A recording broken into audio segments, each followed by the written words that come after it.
Ich sage, dass wenn uns das Verhalten des Kindes triggert, dass das oft was mit uns selbst zu tun hat.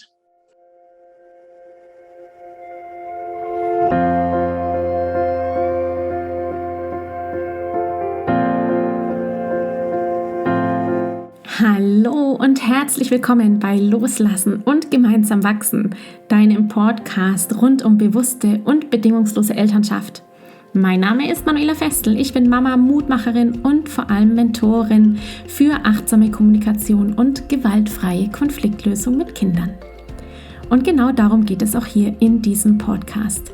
Ich zeige dir, wie du deinen Weg in eine bewusste, authentische und bedingungslose Elternschaft findest und Konflikte schließlich mit deinem Kind achtsam, respektvoll und gewaltfrei lösen kannst. Ganz ohne Schimpfen und Bestrafen.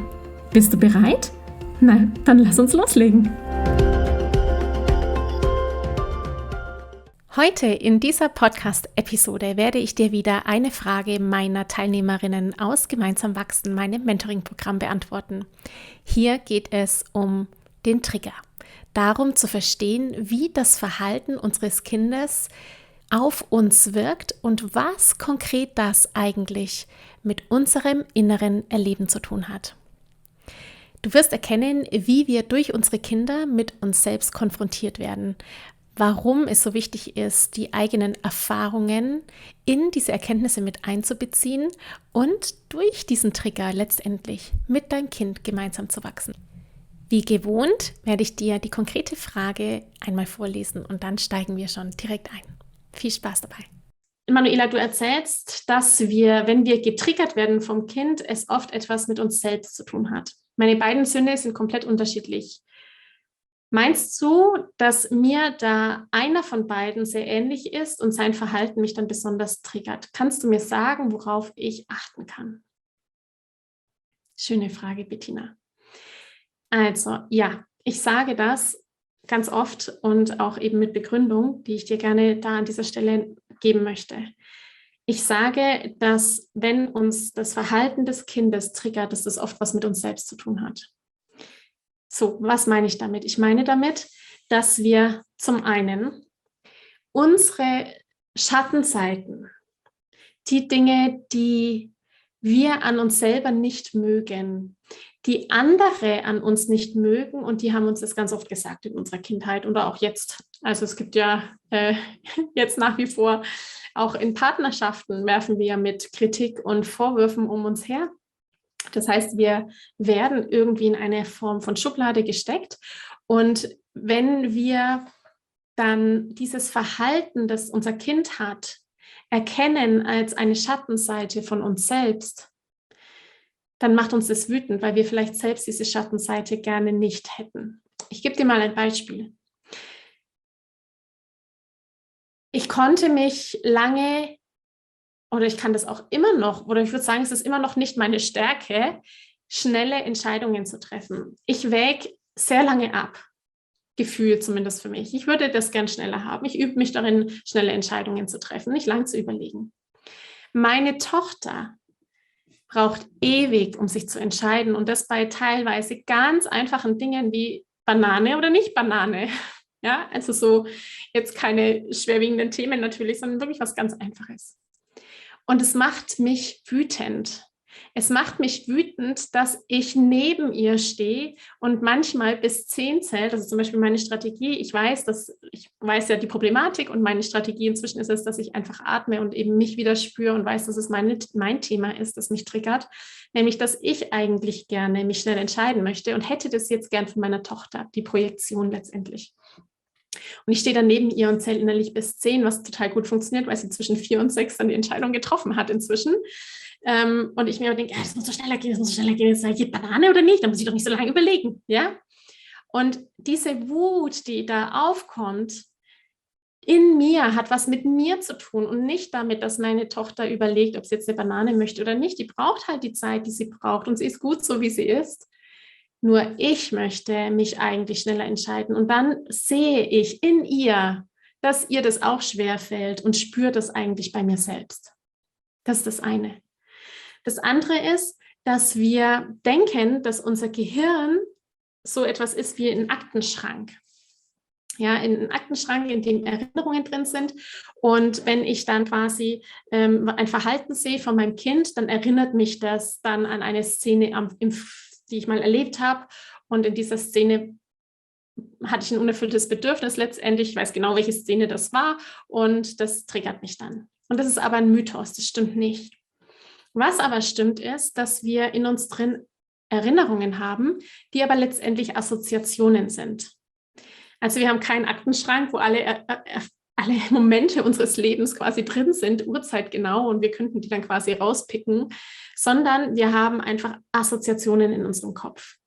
Jetzt, wenn unser Kind, egal ob das jetzt dein erstgeborenes oder dein zweitgeborenes Kind ist, wenn es etwas tut und du nimmst diesen Reiz wahr, also du siehst es oder du riechst es oder es erinnert dich in diesem Moment an etwas, zum Beispiel die Farbe, diese ganz spezifische Farbe der Mütze, die jetzt irgendwie so schräg draufhängt, oder das Verhalten, die Mütze irgendwie auf den Boden zu schmeißen, was auch immer es ist, dann erinnert dich das quasi, weil dieser Trigger, das kann ein Geruch sein, das kann ein Verhalten sein, das kann eine Mimik sein, in dir letztendlich eine Assoziation hervorruft aus der Vergangenheit.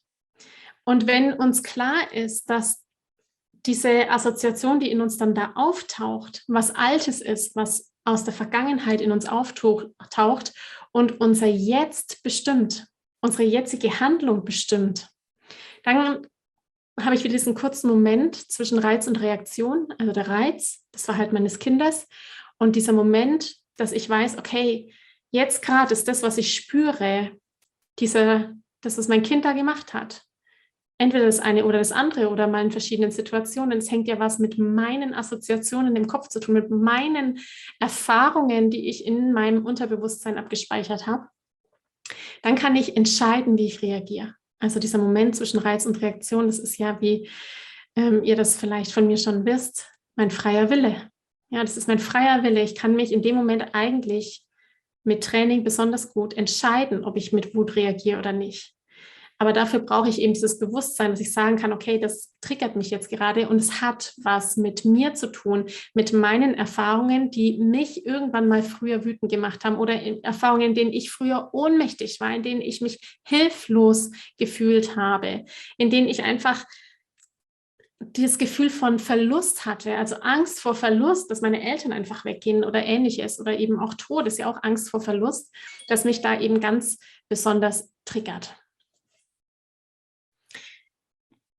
Liebe Bettina, wenn du da noch eine Frage hast, dann stell sie mir gerne, denn die Frage ist kurz, aber sie ist natürlich ganz groß und komplex. Grundsätzlich ist es so, dass alles, was wir erfahren, alles Verhalten, was von außen auf uns reinkommt und das, was mit uns macht, immer in uns liegt.